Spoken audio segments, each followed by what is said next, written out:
take one of these out before rustling. That's right. I think you've had them before. This peanut butter's awfully dry for me. I'm not too into it myself. Right, I'll just start the explosion. Hi folks, welcome to the Besides the Norm podcast. My name is Scuba, I'm here with Monk. It's good day, man. It's a good day. Smashing day. Definitely. So basically what usually happens with the political podcasts is I just pass on to Craig, I sit in the background and I'll join in whenever something funny happens. So that's usually the way I go. So when you go, Craig. Righty. So, Ali, it's now Councillor Alistair Suttie. It is indeed, Craig, yeah. Has it been good? How's your, what was it been, 6 months? It No, has 5 been months? good, yeah, shorter than 6 months, less than 6 months. Just be short of 6 months come the election. Yeah, very good. I've enjoyed it immensely. Been very surprised at how hard the councillors work, I have to say. At least most of them. But yeah, I'd take aback a bit by there's folk out there needing help and all sorts, housing, the bins, planning applications, all sorts of things. So still just find my feet, but enjoying it, yes. Before you become a councillor, there's not really much information on how much a councillor actually does. It's one of the jobs where you just need to jump in feet first and find out what happens when it comes. There isn't really... That must have been a shock to you as well when you first became a councillor, or was there more information before? No, I've been a councillor 31 years, and for probably 28 of them I was working as well. So yeah, it was very, very difficult. I was lucky, I had a very, very supportive wife. And yeah, but you have to do it. If you put your name in a ballot paper, you really have to do the work. Right. So basically my life has been the council, and everything surrounding the council. And yeah, it builds up your confidence. My biggest fear in the past was public speaking. You had to do it. So no, I think I've grown as a person thanks to it, without any shadow of a doubt. Yeah. Quality. So I've been looking through. Actually, hang on. I've been looking through. You picked up that leaflet off his sinister there. You were going to attack him on something. Well, that was the plan. The plan was, because I've noticed in the leaflets for the Lib Dems and the Labour, we've not had a Tory leaflet, that they brought up a referendum on their council leaflets, which is the local elections, not to do with the referendum. So as soon as I got this leaflet, I was desperate to find a mention of a referendum or something that I could moan about, and there's nothing there. So I'm quite upset that you didn't allow me to moan about it. But it seems fine. Was there a specific plan to avoid because you knew that everybody else was going to talk about it, or did you always plan to never mention it? I don't think in any elections I've ever thought we've actually brought in national issues. No. It is about local elections, and certainly before the system changed, you basically almost knew everybody in the community. It was about community centres, individuals, people. It wasn't about national elections. That's not what people want to hear about. No. They want to hear about the facilities, the services the council are going to provide. And the opposition, if they want to talk about the referendum, but this ain't going to make a blind bit of difference to any future referendum. It's just not. There was every time I mention this, somebody brings up the fact that the Tories are saying that it is going to make a difference, and that if the Tories get a certain amount of power, that's going to conclusively prove that an independence referendum is not wanted. So you didn't buy that at all? A turnout of 35 to 40% in the local elections, no matter whichever way it goes, even if the SNP win every seat, which isn't possible, but even if they won an awful lot of seats, still not going to make a blind bit of difference to the referendum. The referendum is going to happen. I think enough people in Scotland want it, whether the election results go one way or the other. So, this is what I should have brought up at the beginning, but I forgot. Last time, Ali, you caused us a bit of an issue when you came on.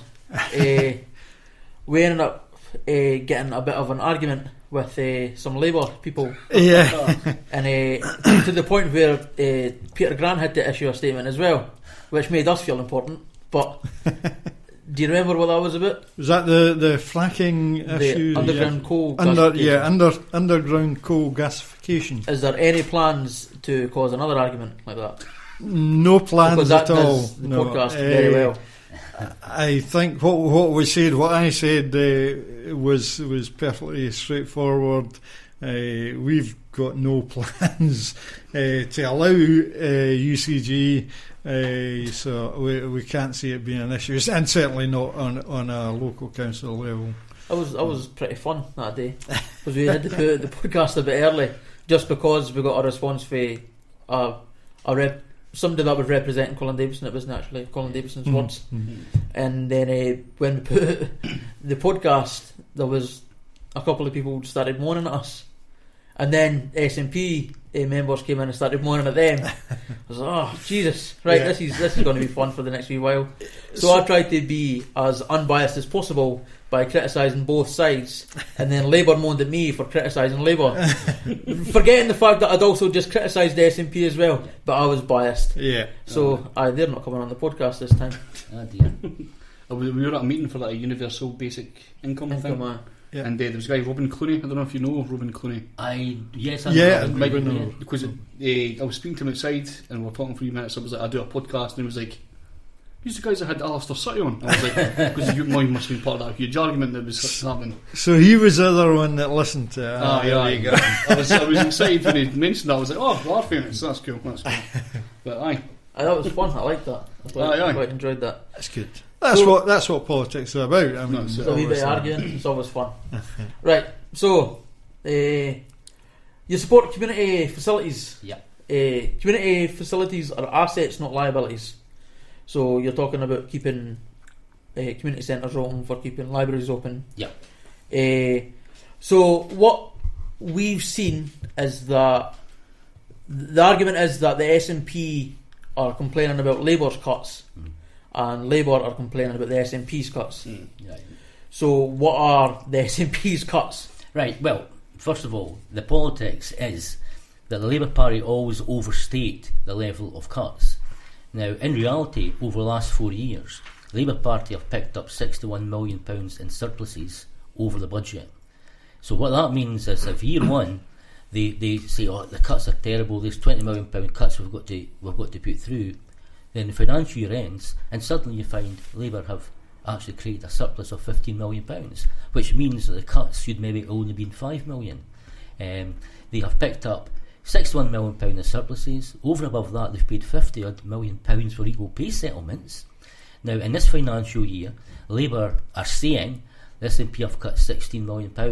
No, last year the Scottish Government gave Fife £623 million. This year, Fife's getting £622 million, a reduction of £1 million. So it's political. There are cuts coming from the Tory government, but it's nothing like as bad to local government from the Scottish Government as Labour try to say, and that's absolute fact. I can prove every number I've just said there. In fact, the Chief Executive agrees with me. I see. I've been looking at the previous budgets for Fife Council, and I came to a number of about 88 million cut in the past 5 years. So that's been covered in different areas, you're saying? Well, they've cut £88 million, but they've got £60 odd million back from surpluses when the actual financial year. So what does that mean? Well, it means if you budget to break even, Right. you broke even by maybe cutting 20 million, but when the actual results, you're budgeting in February for the next financial year. When that financial year actually finished, Labour have actually picked up over that 4 or 5 year over £61 million in surpluses. So they did not need to put all these cuts through. Right. That's the way they overstate the position. So that money's sort of in a bank account. No, they spent it as well. they do have some like £25 million of unallocated reserves still in the account, and we still don't know the financial position of this year, but I believe they're going to make a substantial surplus this year as well. So the situation is never ever as bad as they say on Fife Council. So why is there being cuts then? If the financial situation isn't that bad, why are things being cut? That's the question you've got to ask the Labour administration. We tried, but they didn't get back to us. Well, that does not surprise me at all. They'd rather not talk about this. If you gave them the benefit of the doubt, maybe they want to quietly change the direction of Fife Council without making it obvious and blame the Scottish Government. Maybe it's due to that. But when we're honest about it, if that's the case, all I know is the cuts they put through are overstated. and when the actual accounts come through audited, they are substantially better than Labour actually say they were to start with. And I think this budget they put through this year does much the same. I think there's 10-15 million pounds hidden that will come back as surpluses when the final accounts come out in next June. So, hypothetically, if the SNP win Fife Council and end up being a majority administration in Fife Council, would you refuse a cuts budget next year? Well, you cannot refuse a cut. Well, put it this way: as soon as you walk off the stage after getting elected, you sign the councillor's code of conduct. That means you have to put forward a balanced budget. You are not allowed to put forward a cuts budget or officials to take over from you. We don't know what the Tory settlement is going to be, but the cuts, if there are cuts, will be nothing like as bad as what Labour have said. But is it cuts or just making the place more efficient? Everybody out there, whoever you work for, whether it's private industry or whatever, you have to become more efficient to compete. And the council are in the same position. There's more things the council can do to be efficient, and we've got to make that happen. Yeah. So, I've got a... See, this is weird. This is sort of a national thing, but it's mainly... it affects the council more often. It's MPD, the sort of the PPP thing. Yeah. That's an SNP policy, isn't it? Yeah. Could you explain why MPD is more efficient than PFI? It's, well, without boring it's cheaper. Now, for example, Buckhaven High School was built through NPD. Kenway Primary School was built through PFI. We don't own Kenway Primary School. We own Buckhaven, Leavenworth Academy now. They named it wrong. I always wanted to be the Alexander Adams Academy, but they didn't agree to that. So there's a difference. It is cheaper. It's not too dissimilar system, but we also own the facility. But we don't get Kenway Primary School back to another 20 odd years. The first PFI projects that Fife Council set up were pretty disastrous. NPD allows us to do more with less. But yeah, it's still bringing in private money, but at a much better interest rate. Aye, but how much better? It's not. It's still a private company profiting at the expense of public services. To a certain extent, but I'd still say it's substantially cheaper than PFI. I mean, Fife Council right now, I think, is paying about 10 million a year for PFI contracts. Right. And basically, the Scottish Government and Fife Council, between them, most of the Scottish Government have paid up front the Leavenworth Academy. We don't have this recurring debt, where PFI is hitting us with £8-9 million a year. I think Fife Council's due 33 million for Leavenworth Academy. Well, Fife Council last budget I looked at. Yeah, well, Fife Council got their share of the money by borrowing based on saving revenue costs. When they brought the two schools together, they saved on staffing, and that amount of money allowed them to borrow to pay their share. So some of it will be coming back in interest payments, right. But it's nothing like the legacy that PFI has left us. PFI is a disaster. Right. So, for full disclosure, the reason I'm being so grilling on this issue is because I'm also a candidate in an opposition party, kind of. Actually, it is a totally opposition party. So we disagree with PFI. We're a socialist party, so we obviously disagree with private companies coming into council things. Would the SNP consider stopping PPP policies eventually? To do that would cost you an absolute arm and a leg. Yeah, I think that's the thing. At some point, where does the money come from? You know, the money has got to, well. You know what you talk about. You talk about the councils suddenly got a big, huge pot of money to develop these facilities. You know the money does have to come from somewhere, and that almost inevitably is the private sector. It's the way the relationship the government, Scottish Government, has got that has allowed this slightly fairer system to come about. But there could be an argument that Fife Council could have the money if they weren't paying back debts of PFI and NPD. The Scottish Government now pay $1 billion. There's two parts of PFI. There's the amount the local authorities pay, and there's level playing field support that the Scottish Government have to pay. The Scottish Government now have £1 billion of their budget dedicated totally to pay PFI. Right. And you've probably got the same amount through all the councils in Scotland. So yeah, to write off £2 billion is going to leave you with interest payments as well. We are where we are. Now I can remember when the Scottish Government decided to make all the car parks in the hospitals free, no parking charges. The ones they couldn't get near because of the contracts was the PFI hospitals. It was just far too expensive to try to buy them out of the contracts, because these guys are they're getting a fortune in this. It's a license to print money. They're not going to give it up without a massive fight and a massive pay bill. And whether it's worth it for us to do that, I really don't know. Right. So, a couple of suggestions for your possible next couple of years in Fife Council. This is purely for my party, so I'm sort of self-promoting here. Feel free to shut it down, which you probably will. How about cutting the max wages of council chief executive officers from 146? We suggest to 80,000.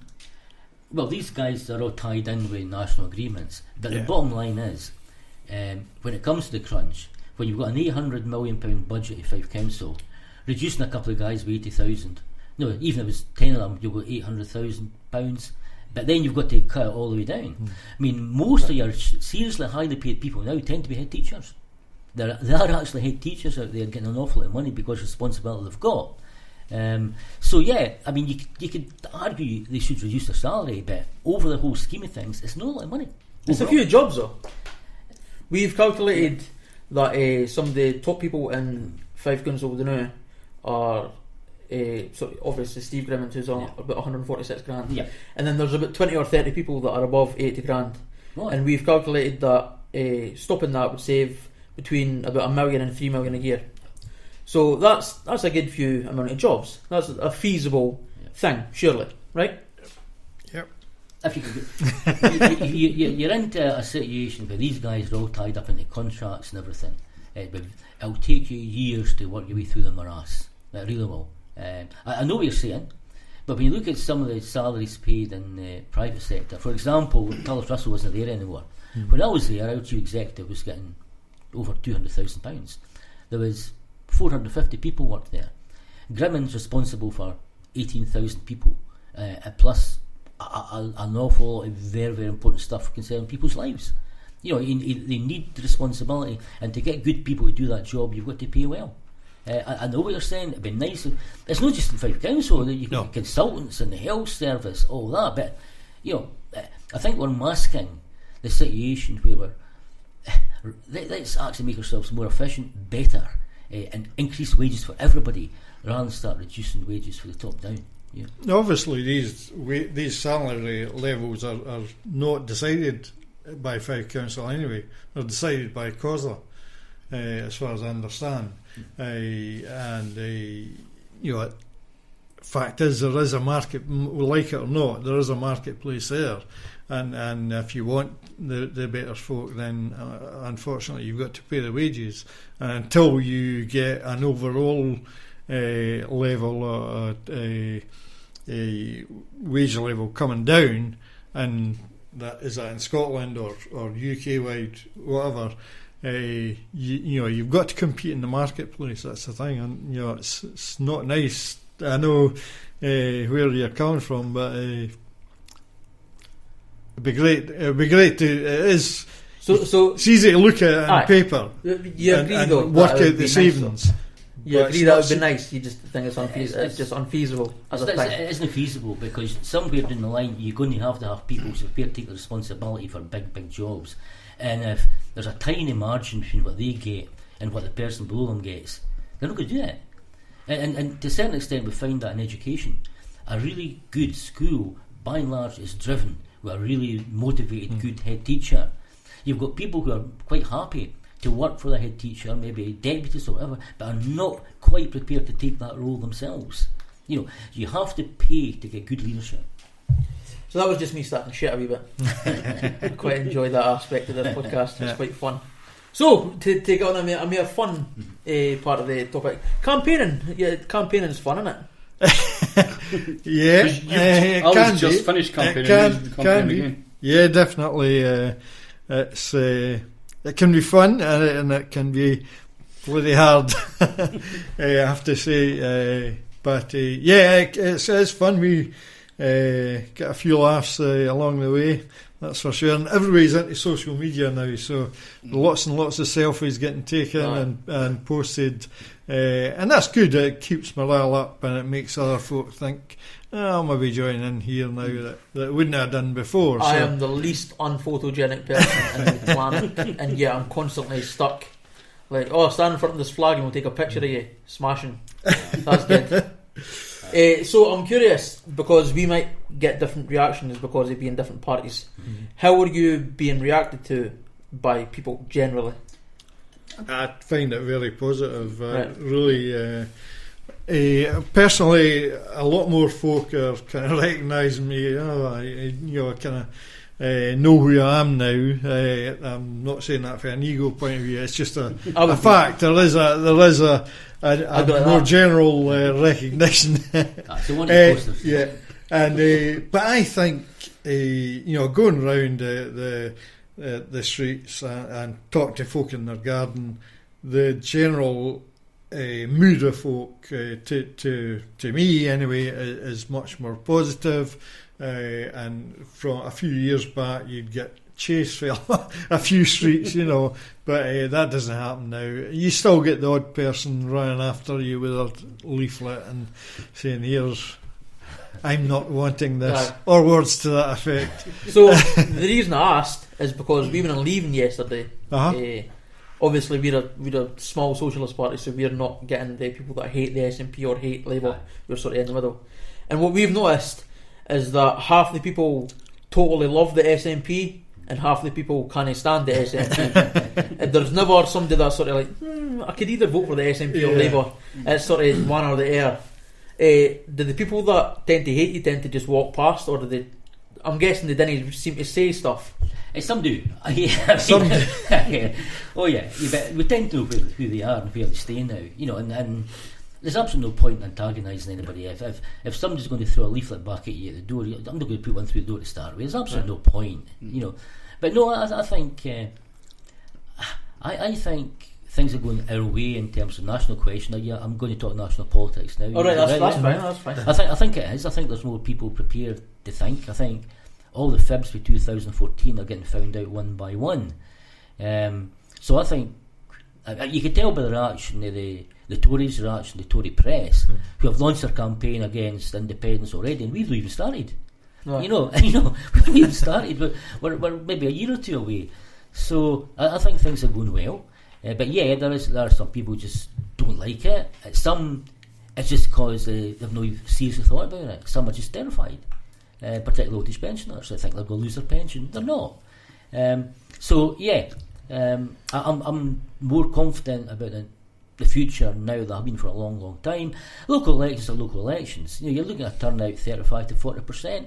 In other words, 2 to 3 people aren't going to vote, which is sad. But it's our job to try to make it interesting so they do come out. On the left, on what would maybe be assumed as the hard left, the socialists, we noticed yesterday that there's a pretty good number of communists in leaving, which I hadn't expected before. Sort of people that knew about Willie Gallagher and that. That's kind of where we have an issue, because as a socialist party we are for independence, but a lot of the communists aren't. A lot of communists are for Great Britain, sort of Communist Party of Great Britain, like that. So we've sort of got a wee bit of a divide there. And then also being one of the few parties that are for leaving the EU for left reasons as opposed to right wing reasons, we're sort of leaving ourselves in a wee bit of a puddle. Sort of where we didn't get anything. Whereas you seem to be quite consistent with sort of where you stand, like centre left politics. Yeah, Willie Clark was a great Yes campaigner in the last referendum. So I don't know where these sort of communist things come from. I'll be honest, I no longer come across too many communists anymore. The ones I met was Willie Clark, Alec Maxwell, who were actually tremendous guys.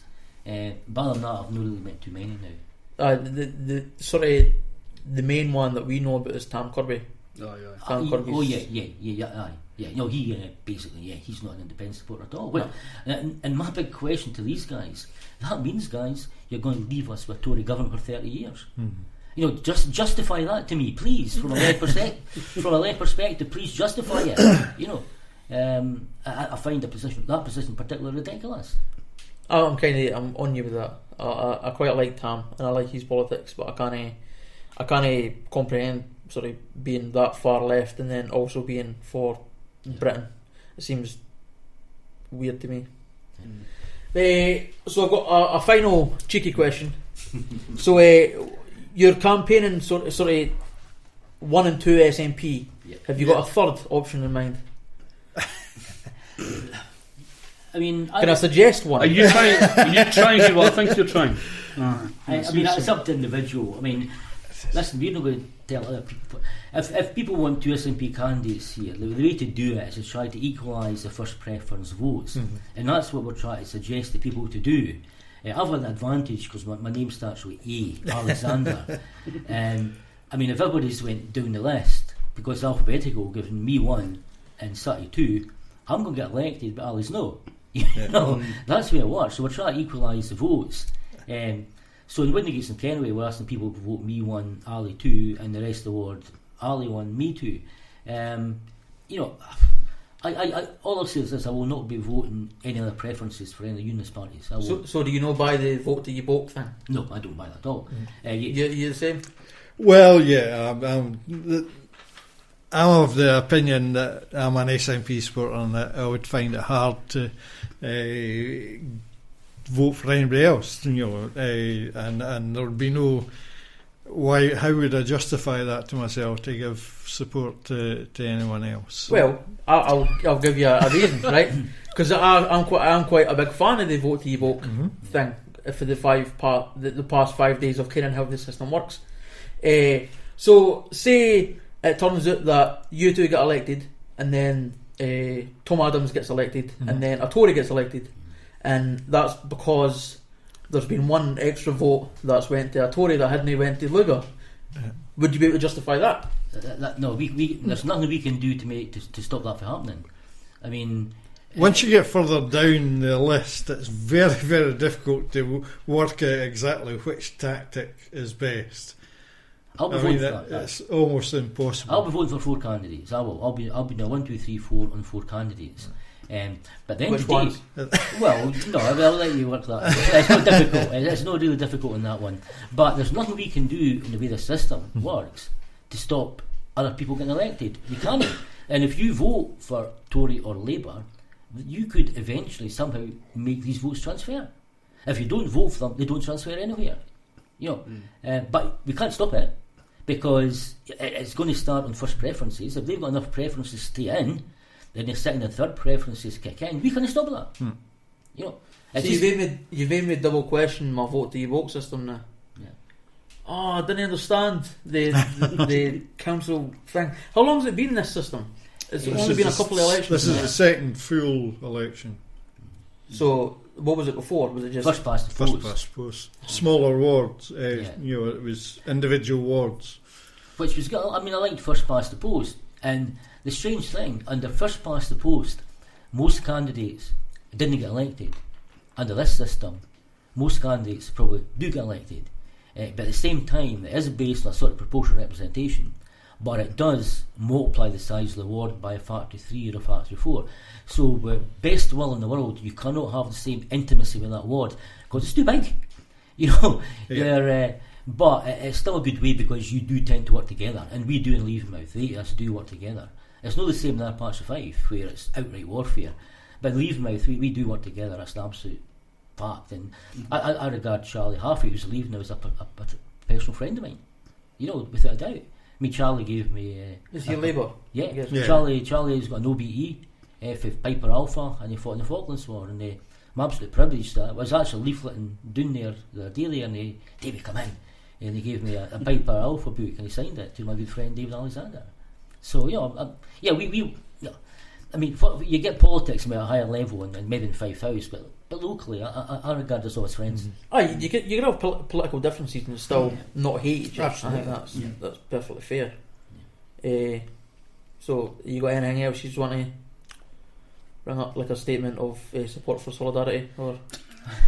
No? Really trying. I've absolutely no problem with people putting their name forward. I know. Particularly It's very good. Particularly people stay actually in the ward. You know, because very few actually stay in the actual ward who are standing this election. You know, I mean, Ali's the only candidate stays in Leaving. I mean, us two stay in Kennaway, but the two candidates, well, Tom stays in East Weedens, the Tory stays in Ceres, but the Green stays in Star, which is not that far away. But if you actually stay in the ward, you live it, you breathe it. You know, I think that's very important. So I've no problem with local people putting their name forward. You know. But not a statement of support. I couldn't do that. I'd get thrown out. So again, that was just me starting shit. So apologies for that, but that was fine. If there's nothing else to say, I think we'll end there. That's great. Is that right? Excellent. Thank you. Right. Thank you very much, and good luck Nice with luck. your political career. Cheers much. Well, I did say I was 44.